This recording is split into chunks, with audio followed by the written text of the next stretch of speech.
Goeiedag, ek is Nalgen Meiberg. Ek is deel van die leierskap van die tuinroete in Doxadeyo en dit is vandag vir my 'n groot lekkerte en 'n groot voorreg om saam met jou in die woord te kan kuier. Nou vandag skop ons 'n nuwe preekreeks tema af waaroor ons vir die volgende 2 Sondae gaan gesels.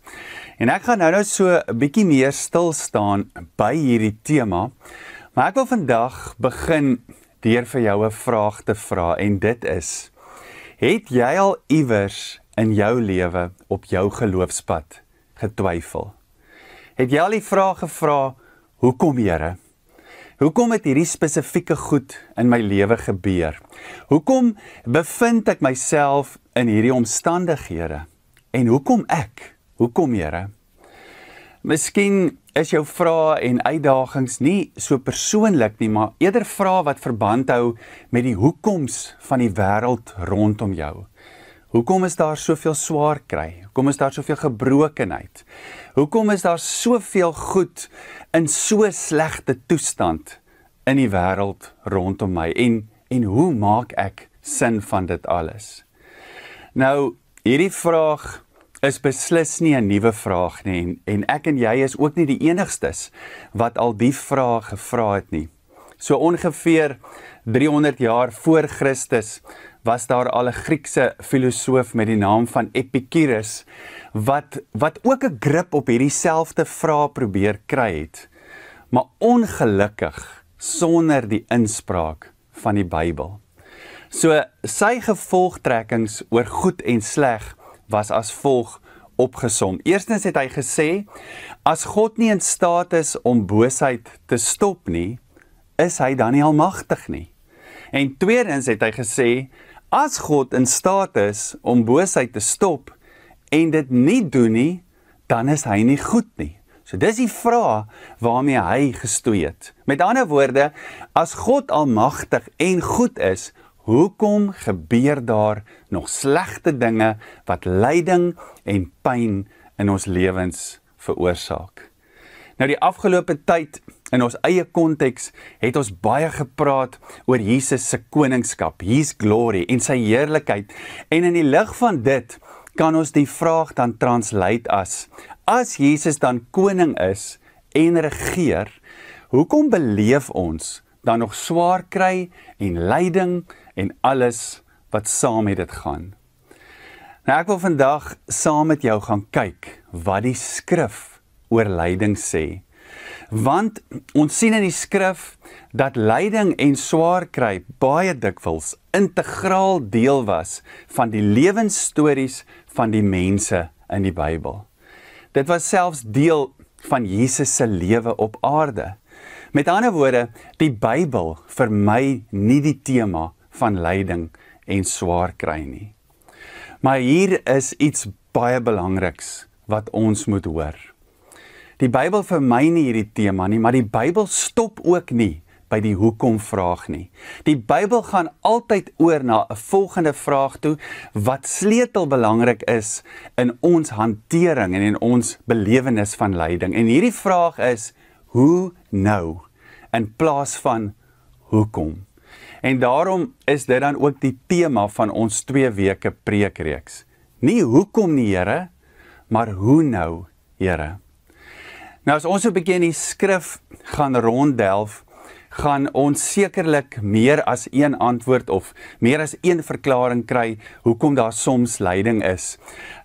Daar's moontlik baie redes, soos die rede dat mense geskape is met 'n vrye wil. En soms maak mense verkeerde keuses en dit bring dan gevolge wat lyding kan veroorsaak. Dis 'n moontlike verklaring. Daar's redes soos die feit dat die skrif sê ons worstelstryd is nie teen vlees en bloed nie, maar is teen die bose magte. En dit kan swaar kry of dit kan lyding meebring.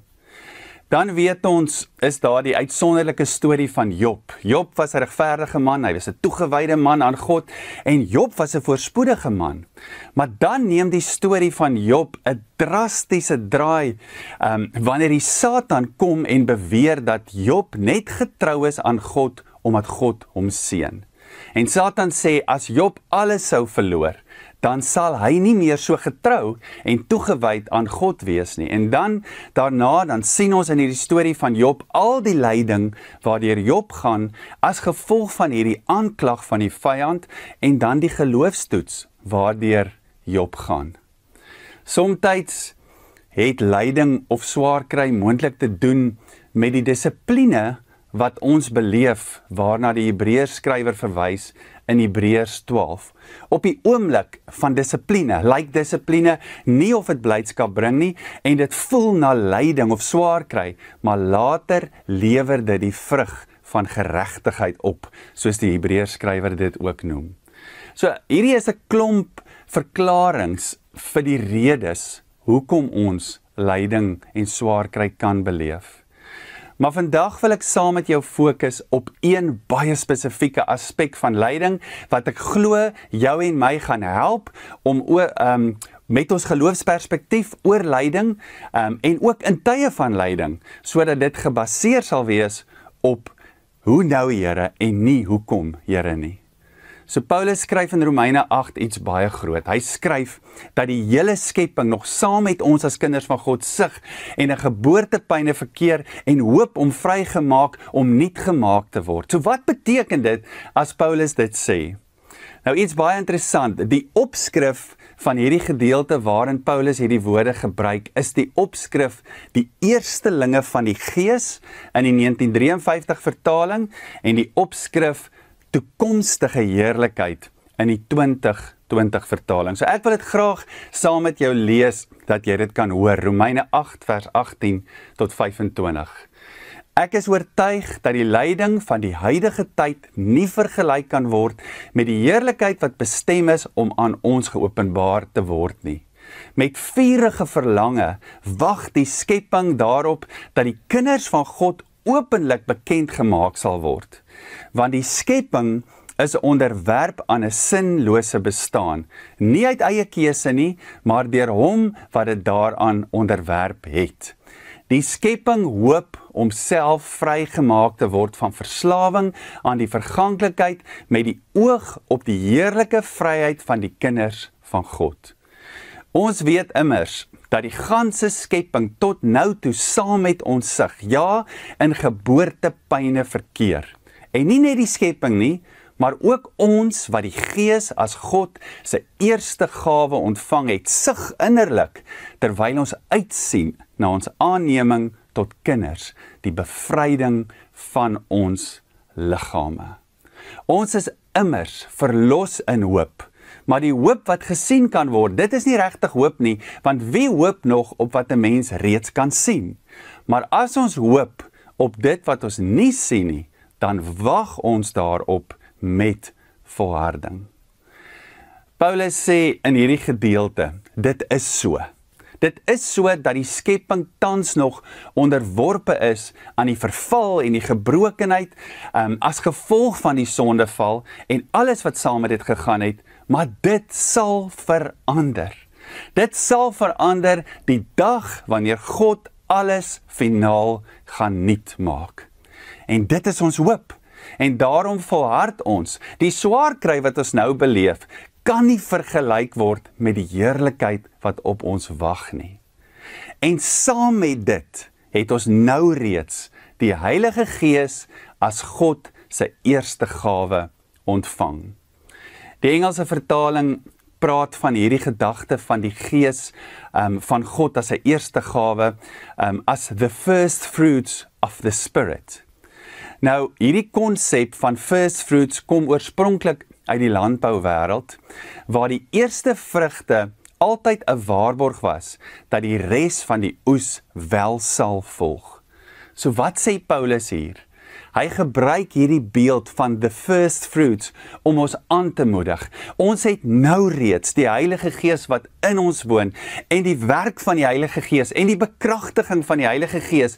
Dit is 'n waarborg van die finale verlossing van lyding en pyn en gebrokenheid en is 'n waarborg dat God alle dinge nuut gaan maak. So, as ons so na lyding kyk met hierdie insig van Romeine 8, dan sien ons en verstaan ons eerstens dat dikwels beleef ons die lyding en swaar kry van goed wat met ons gebeur, en hierdie goed wat selfs baie onregverdig kan voel, omdat goed nog stikkend is, omdat daar nog gebrokenheid is, en omdat ons nog wag vir hierdie toekomstige volmaakte heerlikheid en herstel. So ons kan dit noem, ons beleef lyding as gevolg van hierdie gebrokenheid en verganklikheid, veroorsaak dit dikwels lyding en swaar kry. Maar niks van hierdie dinge laat ons hopeloos agter nie, want ons weet, daar's 'n toekomstige heerlikheid op pad, wat al hierdie lyding sal oortref. En daarom volhard ons ten spyte van onregverdige en selfs onverklaarbare lyding wat soms op ons pad langskom. Ons hoop en ons vaste wete is, God se volmaakte heerlikheid is op pad. En hierdie heerlikheid sal al hierdie dinge, al hierdie swaar kry, al hierdie lyding oortref. Tweedens, beleef ons soms ook nog lyding, ja, omdat daar nog gebrokenheid is, maar dis nie net as gevolg van nie, dit is ook lyding terwille van. Ek beleef dat ek sekere lyding hanteer of verdra, omdat dit 'n baie spesifieke doel het. En ons sien dit in Jesus se lewe. Hy beleef lyding as gevolg van sonde, maar ook baie spesifiek lyding terwille van. Hebreërs 12 vers 1 en 2. Daarom, terwyl ons so groot wolk getuies rondom ons het, laat ons van elke las ontslae raak van die sonde wat ons so maklik omring en die wedloop wat vir ons voorlê met volharding hardloop, die oog gerig op Jesus, die leidsman en die volëinder van die geloof. Hy wat terwille van die vreugde wat vir hom in die vooruitsig gestel is, die kruis verduur het, die skande daarvan gering geag het en sy plek aan die regterhand van die troon van God ingeneem het. Ons sien Jesus volhard in sy lyding. Hy verdra die kruis, maar hy doen dit met sy oë gefestig op die vreugde van dit wat die kruis sou bring. En dit is ook die begin van die toekomstige heerlikheid waarvan Paulus in Romeine praat. Was dit nie vir hierdie lyding van die kruis nie, sou daar nooit hierdie toekomstige heerlikheid wees waaroor Paulus in Romeine 8 skryf nie. En so nooi die Hebreërs skrywer ons dan om ook so te kyk en perspektief te kry op lyding en op die lyding wat ons nou ervaar terwille van. Ons weet, hierdie lyding is vir 'n groter doel. Die doel om God se heerlikheid in 'n situasie of in 'n omgewing te sien kom, soos in die hemel, so ook op die aarde. Het jy al agtergekom dat ons as mens pyn anders te hanteer as daar purpose in die pyn is? Ek verstom my altyd oor mense wat baie geld betaal eerstens om in te skryf vir lang maratonne en dan nog boop daai duur inskrywingsgeld baie pyn beleef voor en op die dag van die lang maraton. Maar hulle doen dit en hulle verduur daardie pyn want die pyn het 'n purpose. Die pyn bring positiewe voordele. Dit bring 'n sense of accomplishment. Dit bring gesondheidsvoordele, dit bring gewigsvoordele, dit bring emosionele welstandvoordele. En dit lyk vir my, daar's nog 'n klomp voordele waarvan ek nie eers bewus is nie, want ek sukkel om die gehardlopery te verstaan. Maar dis 'n feit. Hier's maar net een voorbeeld. As daar purpose in pyn is, hanteer ons dit heeltemal anders. Somtyds is jy in spesifieke situasies of posisies of plekke geplaas en alhoewel jy daar lyding en swaar kry mag beleef, weet jy ook, jy is daar om die heerlikheid van God en die koninkryk van God in daardie situasies of plekke in te dra, sodat God se doelwitte daar bereik kan word. There's purpose in the pain. Nou vir my, om te volhard, om hierdie purpose te kan sien en hierdie purpose te verstaan, het ek nodig om gereeld na Jesus se voorbeeld te kyk. Sy voorbeeld van lyding en wat hierdie lyding bereik en bewerkstellig het. So ek wil weer vir jou Hebreërs 12 lees vers 2 en 3, maar in die message parafrase, want hierdie parafrase sê dit so mooi en so spesifiek. Keep your eyes on Jesus, who both began and finished this race we're in. Study how he did it, because he never lost sight of where he was headed. That exhilarating finish in and with God. He could put up with anything along the way. Cross, shame, whatever. And now he's there, in the place of honor, right alongside God. When you find yourselves flagging in your faith, go over that story again, item by item, that long litany of hostility he plowed through. That will shoot adrenaline into your souls.